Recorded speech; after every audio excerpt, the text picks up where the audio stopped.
Loué et exalté soit le Seigneur notre Dieu pour sa grâce et sa fidélité. Nous avons ce matin déjà tôt reçu des emails, des appels. Le premier appel vint de Melbourne, de l'Australie, de Kinshasa, ensuite de Nairobi, de Johannesburg, de la Guadeloupe, de partout. Nous avons reçu la nouvelle que des frères et des sœurs ont écouté et ont vu en direct hier et se sont réjouis avec nous. Aujourd'hui, nous avons reçu un email particulier de notre bien-aimé frère Schaut. Et ici, il est dit, bien-aimé frère Frank, de tout notre cœur, je te souhaite, et à toi et à toute l'Église, à toute l'Assemblée, les riches bénédictions de Dieu de Shanghai. Tous savent où Shanghai se situe et nous sommes très très reconnaissants aussi les paroles qui maintenant encore suivent. C'est une grande bénédiction de ce que aujourd'hui, de toutes les extrémités de la terre, on peut écouter la parole originale pour que s'accomplisse, que de toutes les langues et les nations, le Seigneur appelle les siens à sortir. Je te remercie, etc. Que Dieu le Seigneur vous bénisse. C'est merveilleux. Nous avons toujours eu à le dire. C'est la grâce de Dieu. Et nous estimons aussi beaucoup de ce que vous venez.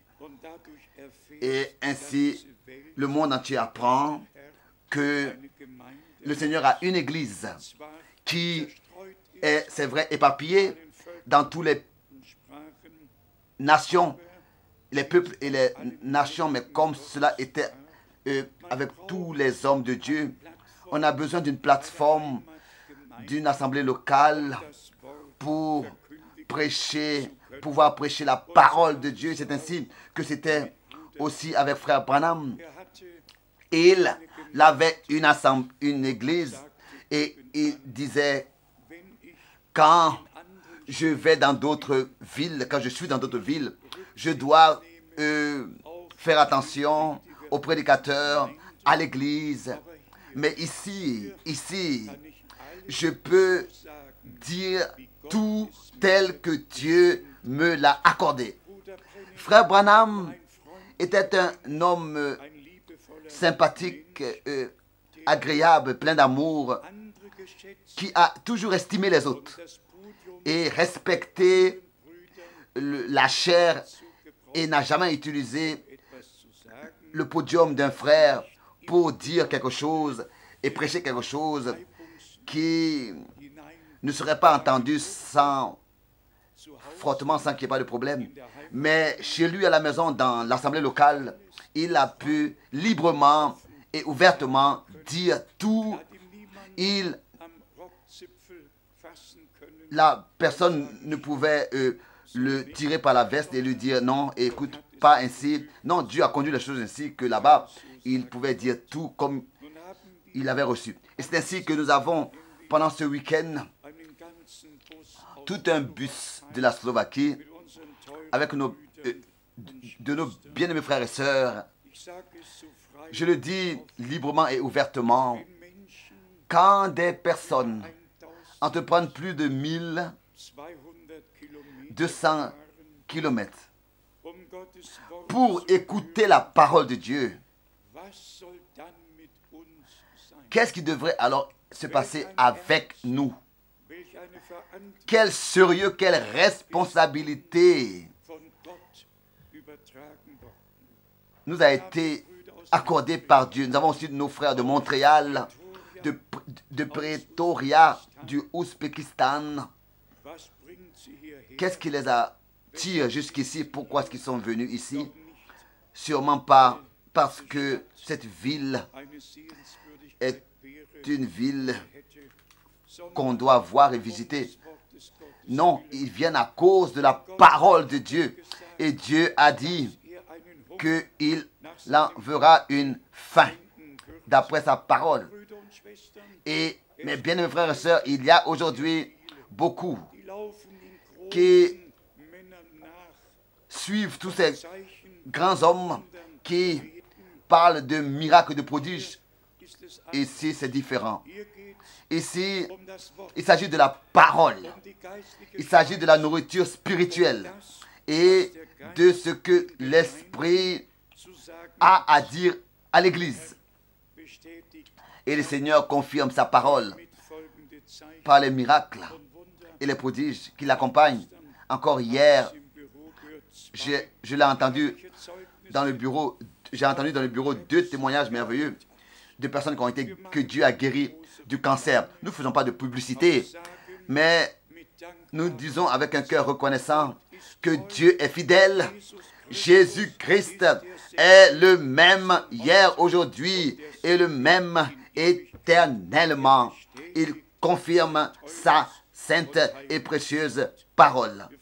Nous nous réjouissons de ce que tous vous êtes venus et particulièrement tous ceux qui sont là pour la première fois. Levez-vous rapidement. Qui est là pour la première fois pendant ce week-end? Levez-vous. Si certains, si quelques-uns. Oui, que Dieu le Seigneur vous bénisse, soit avec vous. Nous nous réjouissons.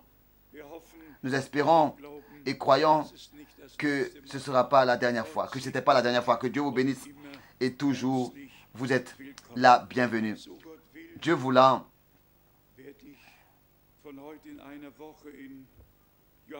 à partir d'aujourd'hui, donc dans une semaine, je serai à Pretoria, Kapstadt, Durban, Port d'Elizabeth, Johannesburg et éventuellement dans 2 pays voisins en Afrique du Sud. Nous devons racheter le temps.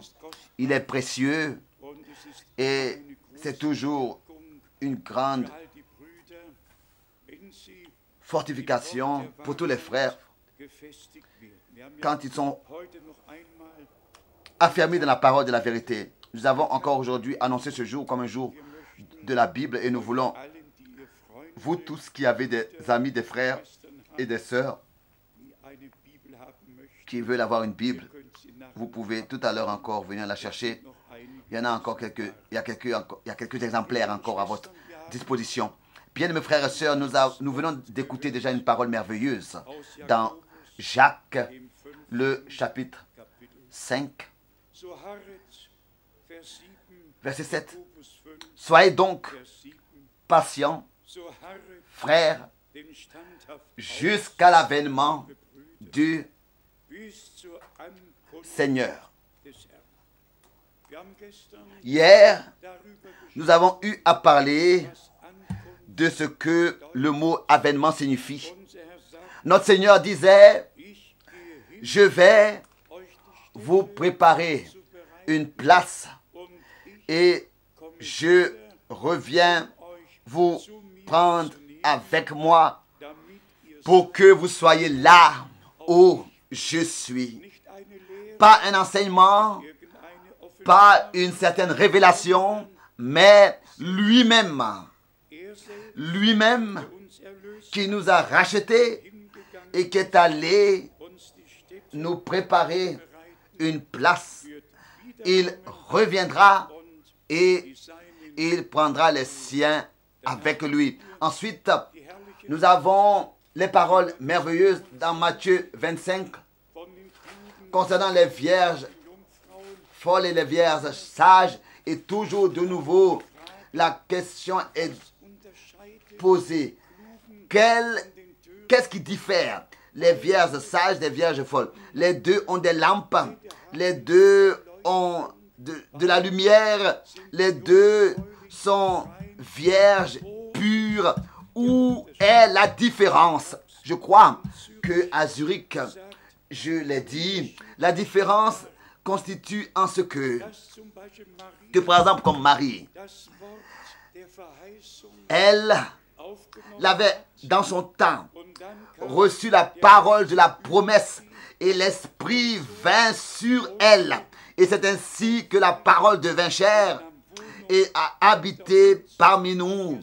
Et nous vîmes sa gloire, la gloire du Fils seul engendré du Père. De la même manière, les vierges sages, maintenant, reçoivent la parole de la promesse en elles.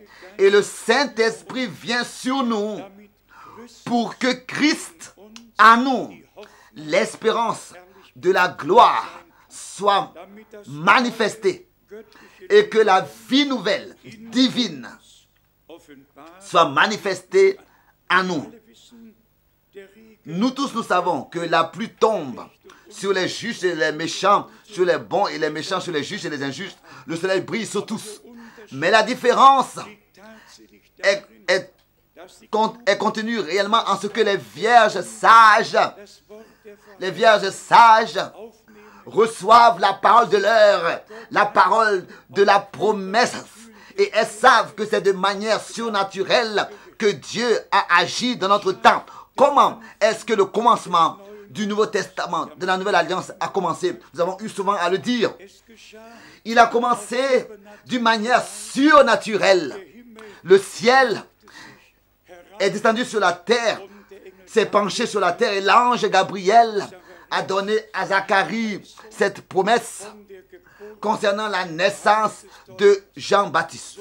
C'est ainsi que le Nouveau Testament a commencé.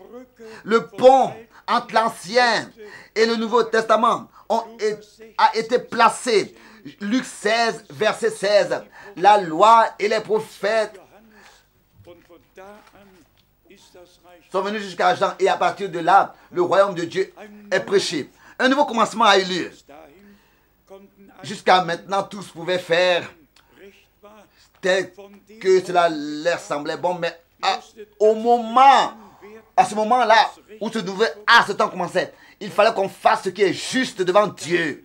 Et c'est ainsi que nous avons exposé que celui qui accepte, reçoit un homme de Dieu, qui, en vertu d'un appel divin, prêche la parole de Dieu. Et celui qui accepte cette prédication, il accepte celui qui l'a envoyé. Et celui qui accepte, qui reçoit celui qui l'a envoyé, il doit aussi réellement recevoir, accepter la parole que cet homme la prêche, cet homme que Dieu a envoyé. C'est ainsi que c'est écrit dans Jean chapitre 1, verset 5 et 6. Jean était un homme envoyé de Dieu. Bien mes frères et sœurs, le premier livre que John Lindsay a écrit sur le ministère de frère Branham porte le nom un homme envoyé de Dieu. Et ça, nous l'avons reconnu. Nous ne l'avons pas méprisé, mais nous avons reconnu qu'il y a une promesse qui maintenant s'est accomplie. Et c'est ainsi que par la grâce de Dieu, nous pouvons avoir part à ce que Dieu fait maintenant. De la même manière, nous savons, après que le ministère de Jean-Baptiste fut achevé, notre Seigneur a commencé le sien. Et après que le ministère de notre Seigneur et l'œuvre de la rédemption fut accomplie, c'est ainsi que l'Église du Nouveau Testament, par le déversement, par l'effusion du Saint-Esprit, fut née. Et c'est ainsi que tous les déroulements du destin du salut, dans ces différentes étapes, si on veut le formuler ainsi, prit son cours. Un ministère est entré dans l'autre, et de nouveau l'autre à l'autre, et ainsi de suite. Et c'est ainsi que le Seigneur a une église dans laquelle il a établi des dons, des ministères et des devoirs pour prêcher la parole. Et Et nous avons la grâce à la fin du temps de la grâce de vivre. C'est un privilège, mais ce privilège est lié à des responsabilités. Ça, nous l'avons pas cherché ou bien inventé ou imaginé. Cela nous a été accordé par Dieu. Et c'est ainsi que nous recevons cette responsabilité devant Dieu de prêcher la vraie parole de Dieu et la porter dans le monde entier. Et nous témoignons que chaque enseignement des Écritures doit au moins se reposer sur 2 ou 3 témoins, sur 2 ou 3 ou plusieurs versets bibliques. Un seul verset biblique, une seule citation, un seul verset. Chacun peut l'utiliser de tous les différents côtés comme il le veut. Mais non, avec tout ce que nous enseignons, nous allons de verset biblique en verset biblique. Nous reposons toutes choses au moins sur 2 ou 3 versets. Nous allons de l'Ancien au Nouveau Testament, des évangiles aux actes des apôtres, des actes des apôtres aux épîtres des apôtres, des épîtres, nous allons à l'Apocalypse. C'est ainsi à l'Apocalypse que Dieu, pour finir, pour achever, a accordé. Et nous remercions le Seigneur de ce qu'il nous a accordé ce privilège de croire comme l'a dit les Écritures. La parole de l'Épître aux Romains, le chapitre 11, nous allons souvent encore la lire pour toujours de nouveau représenter devant les yeux comment la parole de Dieu est importante. Pour montrer l'importance de la parole de Dieu. Romains chapitre 11, versets 3 et 4. Seigneur, ils ont tué tes prophètes. Ils ont renversé tes autels. Moi seul, je suis resté. Et ils cherchent à m'ôter la vie. Maintenant, au verset 4, suit cette expression extraordinaire. Mais quelle réponse Dieu lui donne-t-il? Une réponse humaine ne nous intéresse pas. Mais quelle réponse Dieu lui donne-t-il? Qu'est-ce que Dieu donne comme réponse? Il répond toujours par sa parole. Ici, cela est écrit. Je me suis réservé 7000 hommes qui n'ont point fléchi le genou devant Baal. Autrefois, il y en avait 7000. Combien il y en a aujourd'hui? Nous ne le savons pas. Mais le Seigneur connaît les siens. Et ensuite, cette expression extraordinaire suit au verset 5. De même, aussi, dans le temps présent, il y a un reste, selon l'élection de la grâce. Un reste. Un reste. Je n'en peux rien. Dieu a fait le choix, et cela avant même la fondation du monde. Mais je suis reconnaissant de ce que nous appartenons à ce reste et que nous avons trouvé grâce devant Dieu et que nous écoutons et que nous pouvons recevoir ce que le Seigneur nous a promis et ce qu'il a dit dans sa parole. Le verset 6, nous avons aussi déjà insisté là-dessus. Or, si c'est par grâce, ce n'est plus par les œuvres. Autrement, la grâce n'est plus une grâce. C'est par grâce que nous avons été appelés à sortir, que nous sommes sortis. C'est par grâce que nous avons été séparés. mis à part. C'est par grâce que nous croyons et écoutons la parole de l'heure, que nous avons écouté et que nous suivons la parole de l'heure. Car c'est l'important, c'est ce qu'il s'agit. Pas seulement d'écouter la parole de l'heure, mais de la croire et d'obéir et de suivre, de mettre en pratique. Bien-aimés frères et sœurs, nous avons aussi toujours de nouveau eu à insister là-dessus. L'Église doit maintenant, à la fin, revenir au commencement. Et ensuite, nous devons aller dans Actes des Apôtres, chapitre 1, en relation avec Luc, chapitre 24, verset 47, où notre Seigneur, là, au verset 47, a donné l'ordre que en son nom, la repentance et le pardon des péchés sera prêché à toutes les nations, à tous les peuples. Et ensuite, il est dit en insistant, demeurez à Jérusalem jusqu'à que vous soyez revêtus de la puissance d'en haut, jusqu'à que la promesse du Père soit devenue une réalité.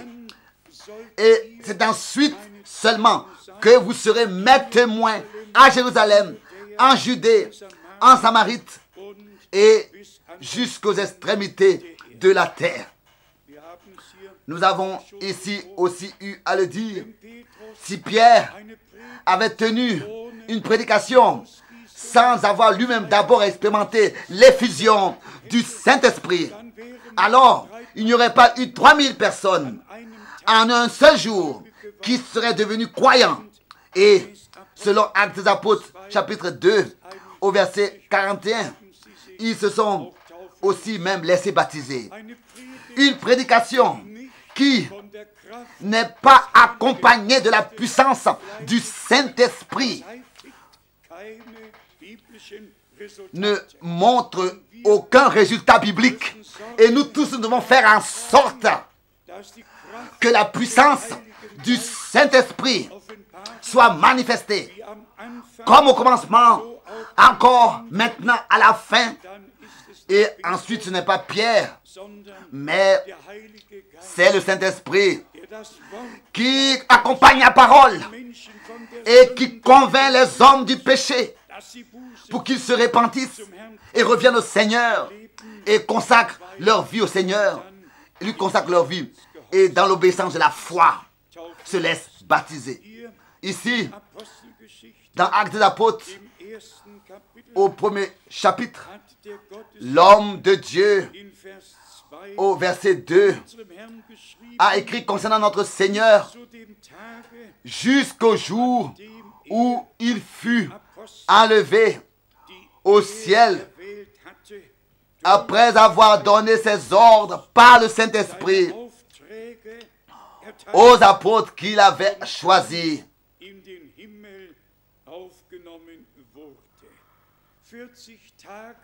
40 jours, et notre Seigneur est resté avec les siens pour s'entretenir avec eux du royaume de Dieu. Ensuite, il est écrit au verset 3, après qu'il eut souffert, il leur apparut vivant et leur en donna plusieurs preuves, se montrant à eux pendant 40 jours et parlant des choses qui concernent le royaume de Dieu. Mais bien-aimés, nous sommes conscients que le Seigneur, par sa parole puissante révélée, qu'il l'a révélée fraîchement du haut des cieux, du trône, parle avec nous. Pour nous, ces choses ne sont pas seulement écrites quelque part dans Ésaïe, ou bien dans Jérémie, ou bien dans les Actes des Apôtres. Pour nous, ces choses-là sont écrites dans notre cœur. C'est une parole directe, vivante, que nous avons reçue. Et avec un oui de tout le cœur, nous avons la grâce de recevoir cette parole.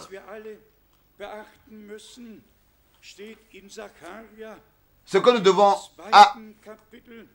la chose à laquelle nous devons faire toute attention est écrit dans Zacharie chapitre en relation avec le peuple d'Israël. Et nous bénissons Israël au nom du Seigneur. Et s'il vous plaît, venez tous, ceux qui veulent venir.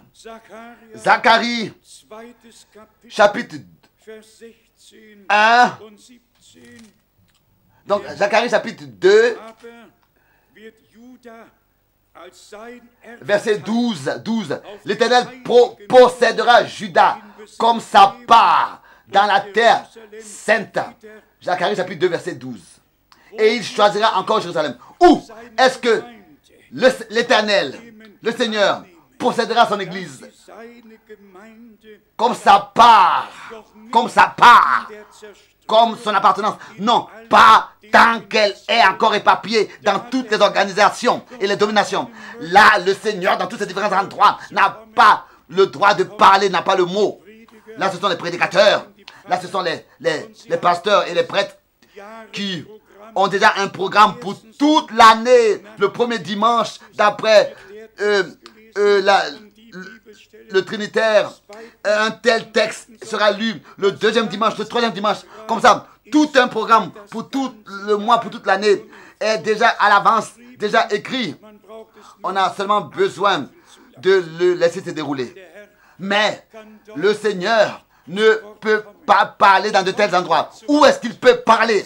Dans son église, là où la parole d'une manière nouvelle est placée sur le chandelier. Vous, ici en comparaison, je voudrais lire le verset 12 encore. Dans Zacharie, chapitre 2, l'Éternel possédera Juda comme sa part dans la terre sainte. Dans la terre sainte, sur le sol saint, dans le pays de la promesse, dans le pays des pères. C'est là qu'il les possédera. Et nous avons l'accomplissement des promesses déjà en grande partie déjà vu et expérimenté. Le peuple d'Israël est revenu de 143 pays, a été pris dans 143 pays, ils sont revenus dans le pays de la promesse. Et il est écrit, Est, rendez-les, Nord, ne les retenez pas. Et ils reviennent dans le pays de leur père, sur la terre sainte. Et c'est là, à Jérusalem, que Dieu encore les choisira. Comme sa part, les possédera. De la même manière, c'est le cas avec l'Église du Nouveau Testament. Je le répète encore une fois. Où est-ce que Dieu, aujourd'hui, peut avoir la parole là? Non, seulement dans son Église. Tous les autres sont dans leur propre programme. C'est ainsi qu'il est écrit après, au verset 13, que toute chair fasse silence devant l'Éternel, car il s'est réveillé de sa demeure sainte. En allemand, il s'est levé de sa demeure sainte. Bien, mes frères et sœurs, nous vivons dans le temps de l'accomplissement et nous avons eu souvent déjà à le dire en insistant, reconnaissant de ce que nous pouvons vivre maintenant avec la révélation de la parole et de la volonté de Dieu, dans toute la crainte et dans tout le respect devant l'ordre du salut de Dieu et devant chaque parole qui est écrite dans un contexte bien précis. Et là où chaque verset est écrit, c'est là que c'est sa place originale. Et tous les autres versets qui aussi appartiennent à ce verset doivent aussi être pris avec ce verset qu'on considère pour en avoir réellement la signification. Ainsi, dans 1 Pierre, nous n'avons pas seulement une annonce, mais la constatation que nos frères au commencement ont prêché la parole de Dieu par la puissance du Saint-Esprit. Et ensuite, il est parlé de choses dans lesquelles les anges souhaite aussi verser le regard. 1 Pierre, chapitre 1, verset 12. Il leur fut révélé que ce n'était pas pour eux-mêmes, mais pour vous, qu'ils étaient les dispensateurs de ces choses qui vous ont annoncé maintenant, que vous ont annoncé maintenant ceux qui vous ont prêché l'évangile par le Saint-Esprit envoyé du ciel. Demeurez à Jérusalem jusqu'à ce que vous soyez revêtus de la puissance d'en haut. De la puissance d'en haut. Alors vous serez mes témoins. Alors vous porterez ma parole et je serai avec vous. Et j'accompagnerai ma parole et je la confirmerai par des signes, des prodiges et des miracles. L'Église doit revenir à l'unité de la foi et de la connaissance du Fils de Dieu. Nous devons nous devons chercher l'union dans l'esprit et la trouver et ensemble l'expérimenter. Et c'est peut-être raison que c'est nécessaire que tous nous puissions abandonner nos propres connaissances et enseignements et les laisser derrière nous et nous laisser enseigner par Dieu lui-même, chacun individuellement, car c'est ainsi que c'est écrit, que ce n'est pas un frère qui enseignera l'autre, mais que tous seront enseignés par Dieu. Et ainsi, nous venons aussi à ce point important. Pourquoi est-ce que tous ont mal compris? Repartez dans l'histoire de l'Église. Chaque parole de Dieu a été incomprise, a été interprétée. Et partout, on peut le lire. Il y a des directions de foi et des dénominations qui ont apparu. Et aujourd'hui, combien est-ce que nous avons d'églises? 275 ou bien 72, il y a quelqu'un qui écrit, qui parle même de milliers quand on veut encore compter tous les petits groupes à droite et à gauche. Et tous disent qu'ils croient au seul Dieu et ont la même Bible. Malgré tout, avec le même livre, ils viennent à des décisions différentes et à des résultats et des connaissances différentes. C'est peut-être raison que Dieu nous a envoyé un message dans lequel un résumé de tout le dessein, le conseil du salut de notre Dieu est contenu. Que ce soit l'Ancien ou le Nouveau Testament, que ce soit l'Évangile jusqu'à l'Apocalypse, nous vivons réellement après l'ouverture des sceaux. Nous vivons dans un temps précieux, glorieux, et nous avons reçu l'accès aux choses que les prophètes ne pouvaient pas savoir. Ils ont fait que sonder l'époque dans laquelle ces choses s'accompliraient. Et ils se sont endormis avant le temps de l'accomplissement. Toujours de nouveau, le Seigneur nous dirait, bienheureux sont vos yeux. Et mes bien-aimés frères et sœurs, nous sommes conscients de la grâce que nous avons d'avoir été appelés à sortir et d'être sortis, d'être mis à part, d'être séparés, de la grâce qui est liée à cela. C'est ainsi que le salut de notre âme est ancré dans ces choses. Car c'est dans cela que le salut de notre âme est ancré. Car il est écrit dans 2 Corinthiens chapitre 6 verset 14. Qu'est-ce que la lumière a à voir avec les ténèbres, croyants avec des incroyants? Qu'est-ce que Christ a à faire avec Balaam? Qu'est-ce que l'Église de Jésus-Christ, la troupe rachetée par le sang, qu'est-ce qu'elle a à faire avec tous ces enseignements faits d'hommes et ces églises fondées par des hommes? Notre Seigneur dit, je bâtirai mon église et les portes du séjour des morts ne pourront pas contre elle.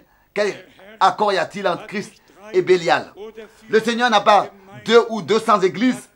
Il n'a qu'une seule église qui est constituée de toutes les églises et les églises libres, de tous les peuples, les langues et les nations, qui est appelée à sortir de tous les peuples, les langues et les nations, les différentes églises, et qui est soumise à Christ, le chef de l'église, la tête de l'église. Et dans cette église, rien n'est valable qui a été conclu et décidé dans les différents conciles.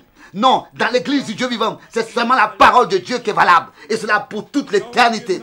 Nous regardons encore dans quelques écritures pour nous représenter devant les yeux ce que Paul, déjà autrefois, avait dans le cœur. C'est-à-dire, il voulait présenter à Christ, conduire à Christ une vierge chaste. Ici dans 2 Corinthiens, le chapitre 11, au verset 2 et 3. 2 Corinthiens, chapitre 11, verset 2 et 3.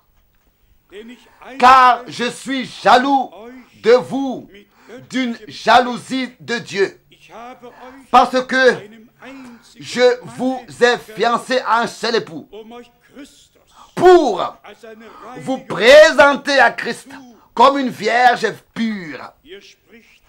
Ici, il parle du mystère de Christ et l'Église. Ensuite, la crainte suit au verset 3. Toutefois, de même que le serpent séduisit Ève par sa ruse, je crains que vos pensées ne se corrompent et ne se détournent de la simplicité à l'égard de Christ. Et après, l'apôtre, peut-être que nous lisons cela pour que nous puissions la voir exactement. Verset 4. Car si quelqu'un vient vous prêcher un autre Jésus que celui que nous avons prêché, ou si vous recevez un autre esprit que celui que vous avez reçu, ou un autre évangile que celui que vous avez embrassé, vous le supportez fort bien.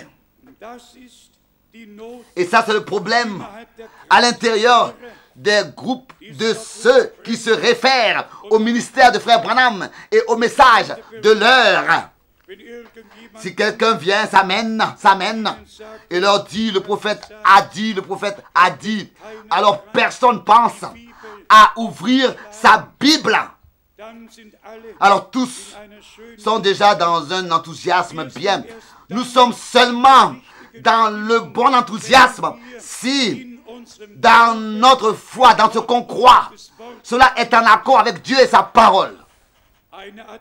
Une atmosphère qui est seulement produite par des hommes. Nous n'en avons pas besoin. Nous avons besoin de la parole de Dieu originale, des bénédictions originales, des expériences originales avec Dieu. Et bien aimés frères et sœurs, que nous puissions rester attachés à cette vérité de ce que nous ne devons pas seulement avoir entendu le message du rétablissement de toutes choses, mais le message est précurseur de la chose elle-même, mais la chose elle-même doit suivre le message tel que notre Seigneur l'a dit. Je vais et je reviens bientôt. C'est ainsi que toutes les promesses qu'il a données sont oui et sont amen. Celui qui veut encore savoir bien les choses, mieux les choses, qui puisse le lire dans l'Épître aux Romains. L'Épître aux Romains, le chapitre 9, au moins le verset 8. Romains, chapitre 9, verset 8. C'est-à-dire que ce ne sont pas les enfants de la chair qui sont enfants de Dieu, mais que ce sont les enfants de la promesse qui sont regardés comme la postérité d'Abraham. Pourquoi est-ce que nous insistons dans chaque prédication les promesses? Et Abraham est réellement nous a été donné comme un exemple, un modèle. Il était celui qui habitait dans un pays de l'autre côté du fleuve l'Euphrate, parmi les païens. Et voilà que Dieu le Seigneur a quitté le ciel et vient sur cette terre et parle à un homme. Cet homme auparavant, avec Nahor et tous les autres, servi d'autres dieux. Il a marché dans ses propres voies et a suivi sa propre religion. Mais au moment où Dieu le Seigneur était descendu et avait visité Abraham, quelque chose s'est passé. Et cela s'est passé une fois pour toutes. Bien-aimés frères et sœurs, une prédication ne nous suffit pas. Il faut que le Seigneur, dans sa parole, nous rencontre. Et au moment où le Seigneur nous rencontre personnellement dans sa parole, et que l'appel à sortir a lieu, et que les promesses dans notre cœur tombent, à ce moment-là, nous ne regardons plus aux circonstances, à ce que nous voyons. Regardons plus aux choses visibles, mais aux choses invisibles, comme si on le voyait. Et il est écrit dans l'Épître aux Hébreux que Dieu a confirmé la parole. Lisons cela dans Hébreux chapitre 6. Lisons ces paroles merveilleuses. Il a confirmé la parole par un serment. Hébreux chapitre 6, versets 13 et 14.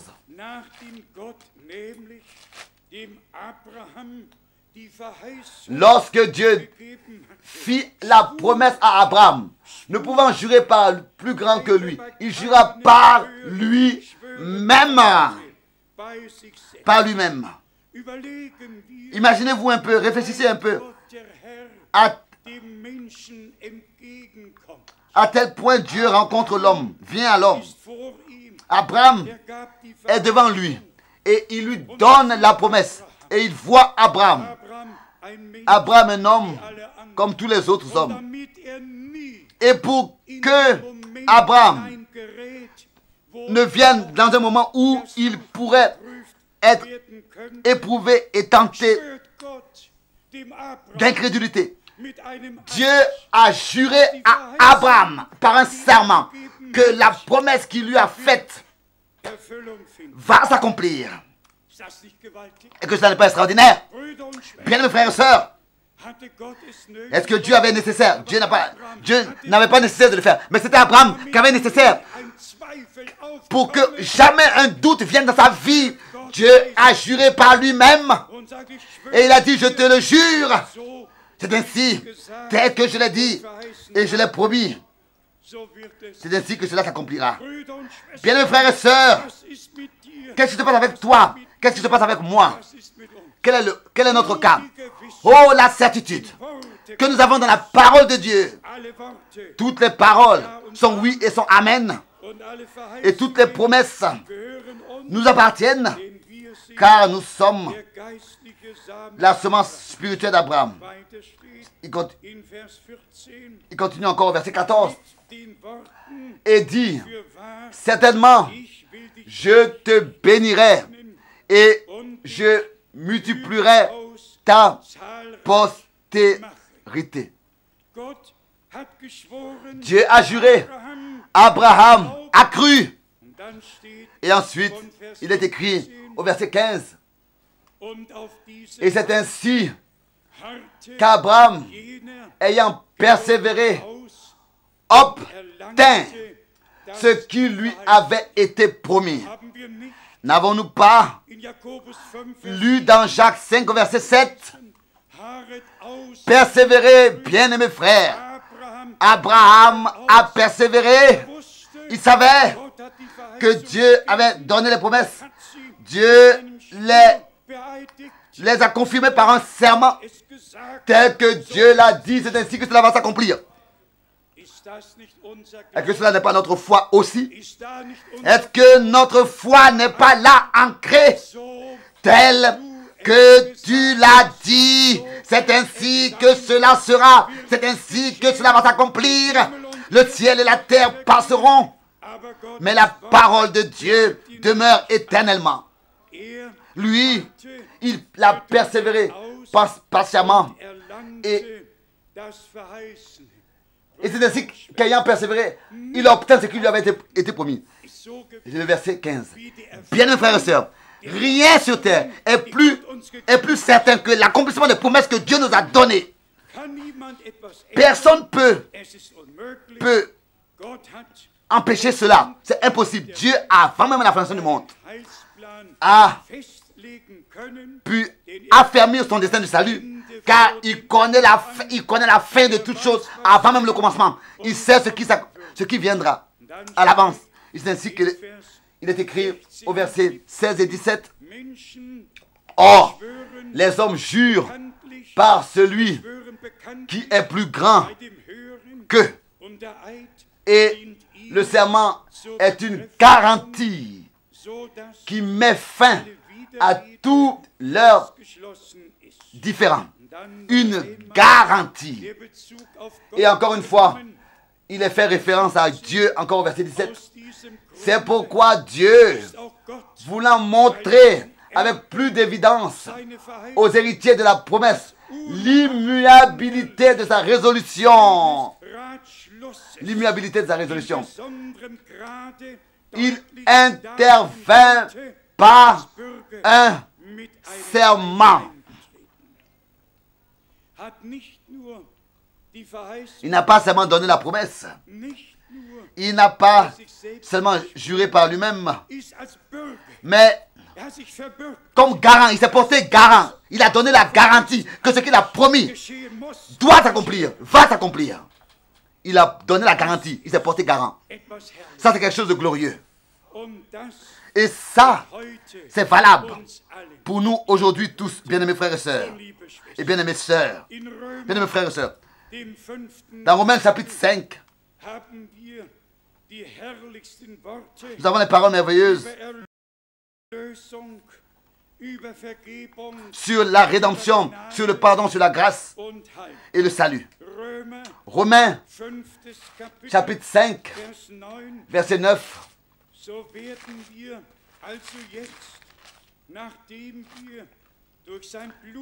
Aura plus forte raison, donc maintenant que nous sommes justifiés par son sang, serons-nous sauvés par lui de la colère. Ensuite, nous allons au verset 18 et 19, où encore une fois, il est confirmé ce qui s'est passé pour nous. Le pardon, la grâce et le salut. Romains chapitre 5, versets 18 et 19. Ainsi donc, comme par une seule offense, la condamnation a atteint tous les hommes,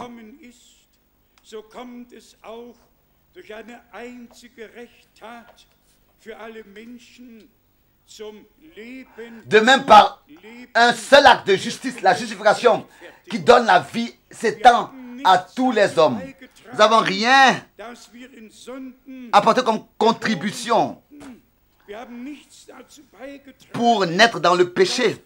Nous n'avons rien fait pour cela. Nous n'avons rien fait non plus pour que le Rédempteur, le Sauveur, pour nous, devienne péché, pour que en lui, nous participions, nous devenons participants à la justice de Dieu. Nous devenions justice de Dieu. C'est ainsi que, comme il est écrit ici, au verset 19, car comme par la désobéissance d'un seul homme, beaucoup ont été rendus pécheurs, de même par l'obéissance d'un seul, beaucoup seront rendus justes. Seront rendus justes. Tout a eu lieu pour nous.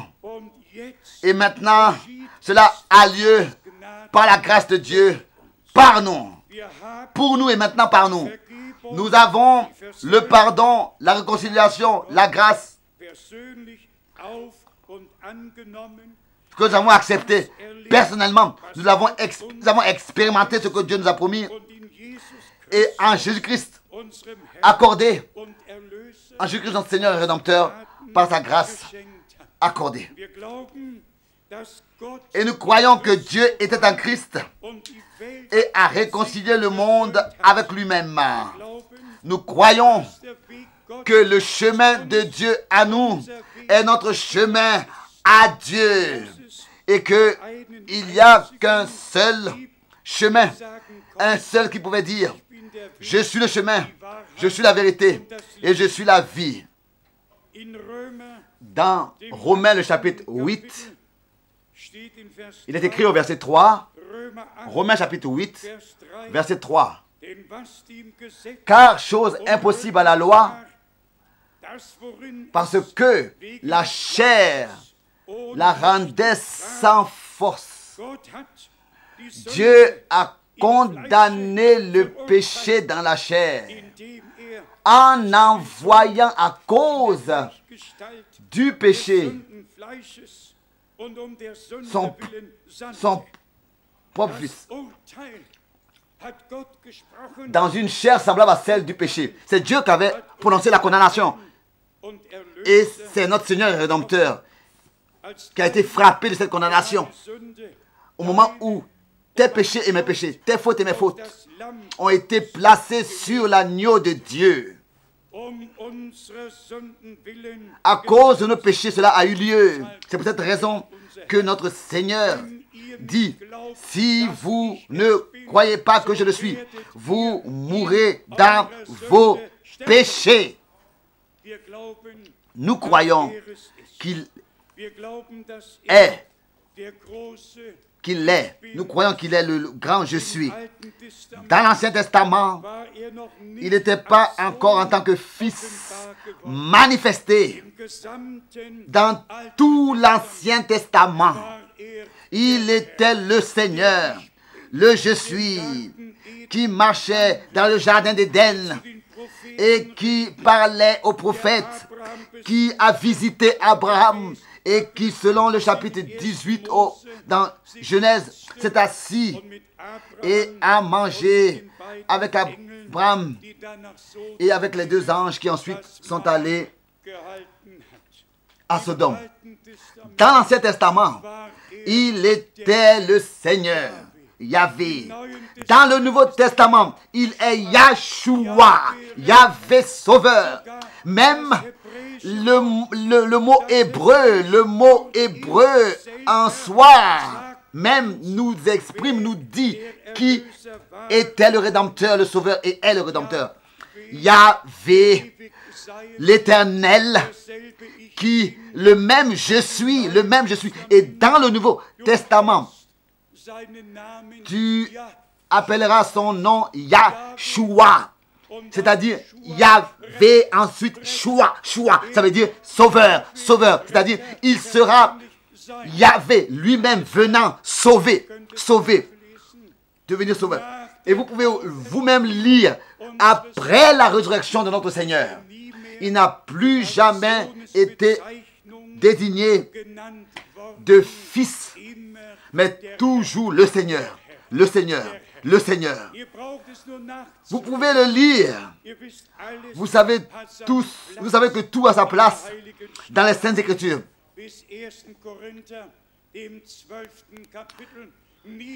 Même dans 1 Corinthiens 12, verset 3, personne ne peut dire que Jésus est le Seigneur seulement par le Saint-Esprit.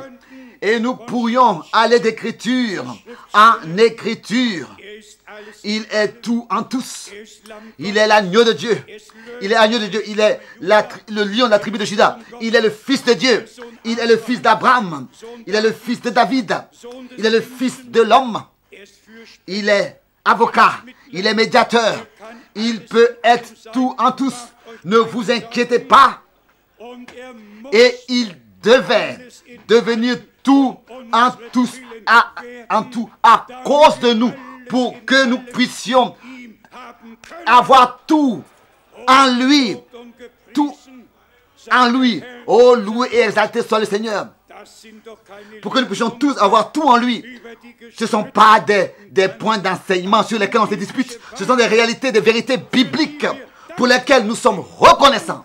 Reconnaissants pour chaque parole de Dieu.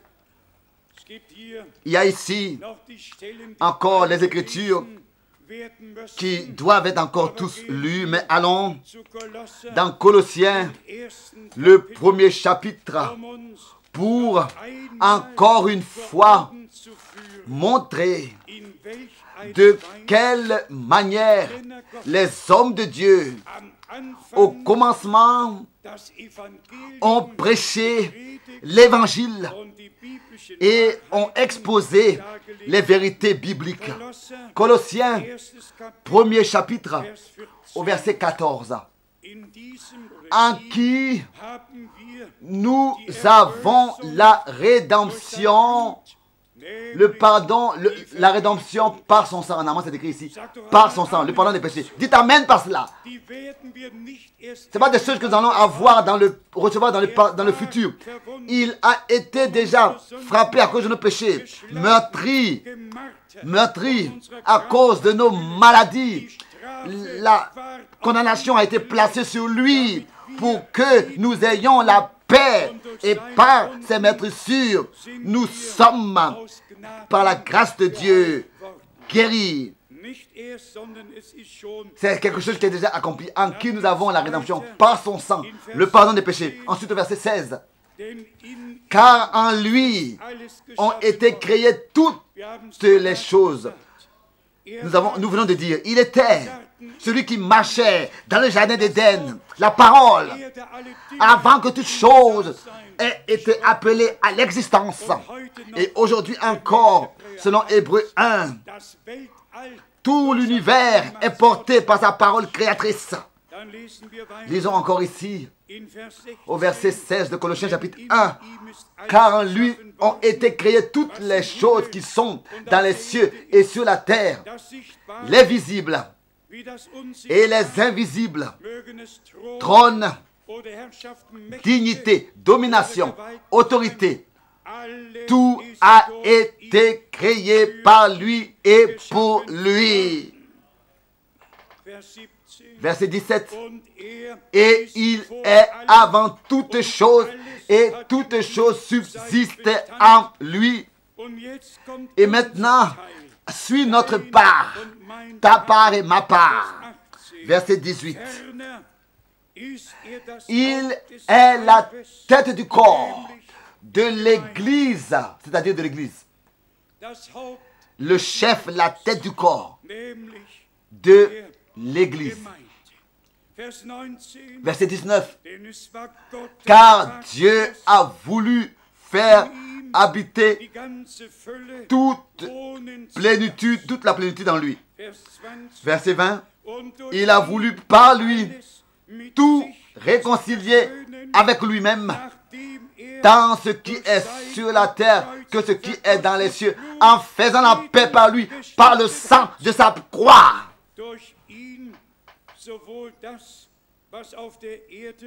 Réconcilier avec lui-même tant ce qui est sur la terre que ce qui est dans les cieux. Donc, nous avons réellement aucune personne religieuse ou nous n'avons pas besoin de personnes religieuses ou bien institutions religieuses. Dieu n'a pas établi une religion. Dieu, comme Père, s'est révélé dans son Fils, seul engendré par lui. Nous lisons l'objectif, comme dans Galates 4 au verset 4, c'est pour nous accorder la position de l'adoption de fils. Galates chapitre 4 au verset 4. Mais lorsque les temps ont été accomplis, Dieu a envoyé son Fils, né d'une femme, né sous la loi, afin qu'il rachète ceux qui étaient sous la loi, afin que nous recevions l'adoption. Verset 6. Et parce que vous êtes fils, Dieu a envoyé dans nos cœurs l'esprit de son Fils, lequel crie Abba Père. Bien, mes frères et sœurs, c'est accompli. C'est une œuvre parfaite, achevée, accomplie de la rédemption que Dieu, en Christ Jésus, notre Seigneur, nous a accordée. Celui qui ne prend pas part à cela va dans la perdition. Et cela est une douleur. Tous ceux qui méprisent la parole de Dieu, le message qui nous a été accordé, et qui ajoutent quelque chose à ce message, qui, disons les choses telles que c'est. Si par exemple, quelqu'un interprète et tord le sens de ces vraies, de ces paroles précieuses que nous recevons, tord le sens, il le fait pour sa propre perdition et pour la perdition de ceux qui suivent de tels frères qui réellement n'ont rien d'autre à faire. Et s'il vous plaît, écoutez bien et tenez-vous bien. Ils se concentrent sur aucun verset biblique qui pourrait servir le peuple de Dieu. Non, ils se concentrent sur des citations qui peuvent être comprises de différentes manières, qui peuvent être interprétées de différentes manières. Et malheureusement, ils arrivent toujours de nouveau au résultat faux. Pourquoi? Parce qu'ils n'ont pas l'Esprit de Dieu qui lui conduit dans toute la vérité. Ils ont rassemblé beaucoup d'idées dans leur tête. Comme je le disais hier, certains d'eux qui sont nés après 63, après 1963, prétendent que le Seigneur a besoin de tout un laps de temps pour revenir et se réfère à cela, à Jésus-Christ notre Seigneur, qui a commencé son ministère seulement qui pouvait commencer son ministère seulement à 30 ans, parce que c'est ainsi que c'est écrit dans Nombre, chapitre 4, à partir du verset 1, qu'un lévite pouvait commencer son ministère seulement à 30 ans. Et c'est ainsi que notre Seigneur devait accomplir et mettre en pratique la loi et a commencé son ministère quand le temps fut accompli.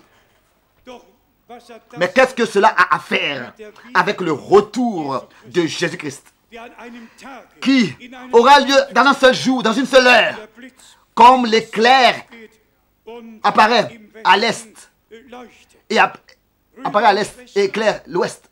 Bien aimés frères et sœurs, nous devons toujours de nouveau insister là-dessus et dire que pour nous, c'est un grand privilège d'avoir reçu la crainte de Dieu par Dieu lui-même et de ne jamais avoir le désir de savoir quelque chose, de pouvoir quelque chose.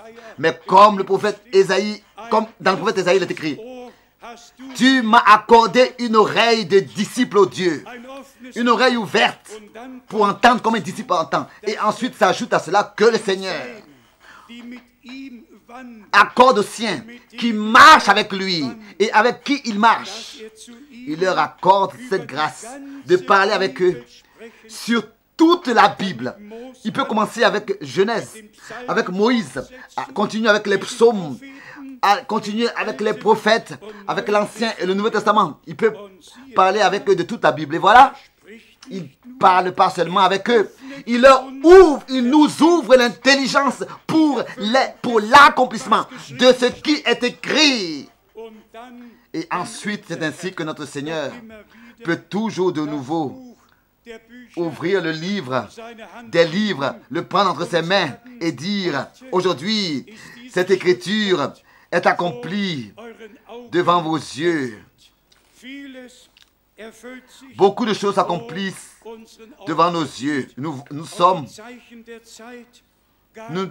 même pas venus à parler des signes des temps. Mais nous avons tous déjà compris cela, que nous vivons à la fin de la fin des temps, que nous sommes arrivés à la fin de la fin des temps. Résumons ensemble de quoi il s'agit. Nous avons dans cet âge de temps prophétique, dans ce passage prophétique de cet âge de temps, nous avons eu un ministère prophétique, car c'est toujours encore écrit que Dieu ne fait rien sur terre sans d'abord avoir révélé ses secrets à ses prophètes. C'est ainsi que c'est écrit Amos 3, verset 7. Et ensuite il est écrit, est-ce qu'une trompette retentira dans la ville sans que les hommes soient terrifiés?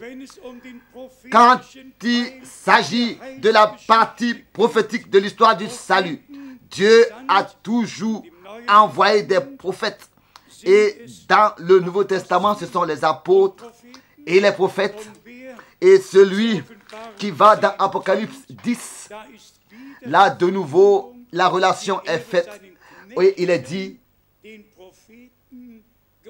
comme il a annoncé à ses serviteurs les prophètes, ou bien révélé en allemand à ses serviteurs les prophètes. Et bien, mes frères et sœurs, là aussi, il y a toujours des paroles clés qui nous ouvrent pour nous donner le contexte, pour voir par la grâce le contexte. Si par exemple, Paul écrit aux Éphésiens, alors il écrit et il dit, comme il l'a révélé maintenant à ses apôtres et à ses prophètes. Et celui qui va dans Apocalypse 10 et lit, il peut constater ce qui est écrit là. Apocalypse chapitre 10, verset 7. Mais qu'au jour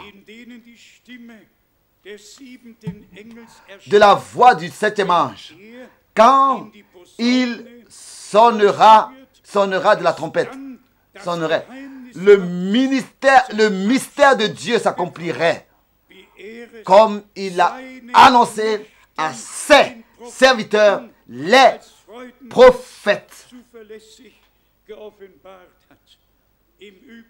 En fait, et ça je le dis maintenant pour tous les frères qui écoutent, ici il s'agit du septième ange de trompette et pas du septième ange envoyé au dernier âge de l'église de Laodicée, mais au septième ange de trompette, duquel ici, après l'ouverture du septième sceau, il est parlé ici. Dans Apocalypse, le chapitre 8, au verset 1, ce silence d'une demi-heure. Ensuite, au verset 2, Apocalypse 8, verset 2, et je vis les 7 anges qui se tiennent devant Dieu, et cette trompette leur furent données. La première trompette au verset 7, la deuxième au verset 8, la troisième au verset 10, la quatrième au verset 12, la cinquième au chapitre 9, verset 1, et ensuite la sixième au chapitre 9, verset 13. Et ces trompettes-là nous conduisent déjà aux 4 anges de jugement qui sont liés au fleuve de l'Euphrate pour détruire le tiers du monde. Et s'il vous plaît, écoutez bien, dans Apocalypse 7, cela est annoncé à l'avance. Et dans Apocalypse 9, cela s'accomplit. Apocalypse 7, au verset 1. Voilà ce qui est annoncé. Après cela, je vis 4 anges, 4 par 7, 4 anges qui sont liés.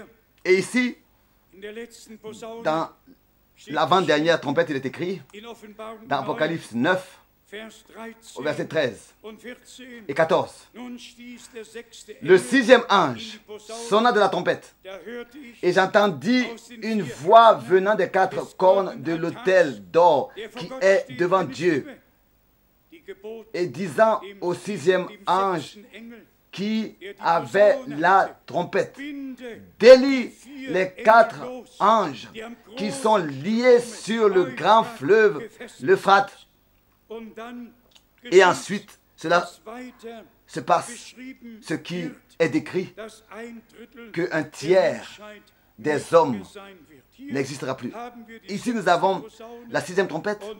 Et ensuite, au chapitre 10, au verset 7, nous avons l'annonce de nouveau que quand le septième ange sonnerait de la trompette, le mystère de Dieu s'accomplirait comme il a annoncé à ses serviteurs, les prophètes, comme il a révélé. Bien-aimés frères et sœurs, j'aime l'ordre divin dans la parole. Et je remercie Dieu pour la conduite de son Saint-Esprit. Aucun homme ne se retrouverait. Ça, les têtes intelligentes dans tout le passé ont souvent essayé. Et ils ont fait qu'interpréter. Et quelque part, ils sont arrivés à ce point où vraiment ce n'était plus possible de continuer.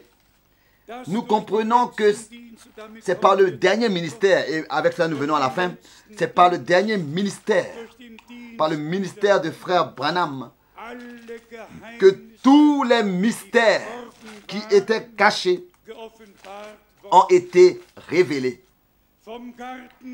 Déjà du jardin d'Éden, du premier chapitre de la Bible jusqu'au dernier, tout a été révélé. Rien est resté obscur. La lumière claire, lui, par la révélation, nous pouvons voir tout. Mais, et là, ici, nous devons faire attention, frère Branham, à chaque fois qu'il faisait référence à Apocalypse 10, verset 7, il a parlé des mystères au pluriel. Et pas du mystère. Il a cité ce verset-là au pluriel. Et ça aussi, en fait, les frères devaient le constater. Ça devrait, ils devraient le constater. Tous ceux qui se disent ceci et cela et prétendent être la bouche, la voix du message. La voix du message. Bien, frères et sœurs, j'ai souvent eu à le dire. Quand le pluriel est écrit, alors le pluriel a sa place. Quand le singulier est écrit, alors le singulier a sa place. Toujours dans l'ordre divin. On doit respecter même le pluriel et le singulier dans la parole de Dieu. Mais ici est le point. Frère Branham n'était pas celui dont au singulier, le mystère de Dieu, c'est-à-dire Christ, s'accomplirait. Car par son ministère prophétique, en vertu des révélations divines qui lui ont été accordées en tant que prophète, réellement, tout a été révélé au pluriel, sur la divinité, sur le baptême, sur le souper, sur la chute de l'homme, fondamentalement, sur l'élection de la prédestination. Tous les thèmes, les sujets bibliques ont été révélés. Et cela au pluriel, les mystères. Mais quand il s'agit d'Israël, alors il s'agit seulement de ce seul et unique mystère au singulier, du mystère de Dieu. Et le mystère de Dieu, c'est Jésus-Christ, notre Seigneur. Dieu manifesté dans la chair, justifié en esprit, reçu aussi dans la gloire, prêché parmi les peuples.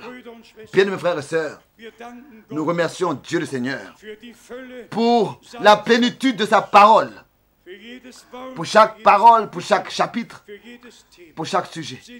Nous sommes reconnaissants à Dieu de tout notre cœur. Nous souhaitons à tous les frères et à toutes les sœurs dans le monde entier. Que l'Église épouse marche dans le même pas, revienne au pas semblable, au pas commun, et que tous nous puissions parvenir à l'unité de la foi et trouver dans l'unité de la foi et la connaissance du Fils de Dieu.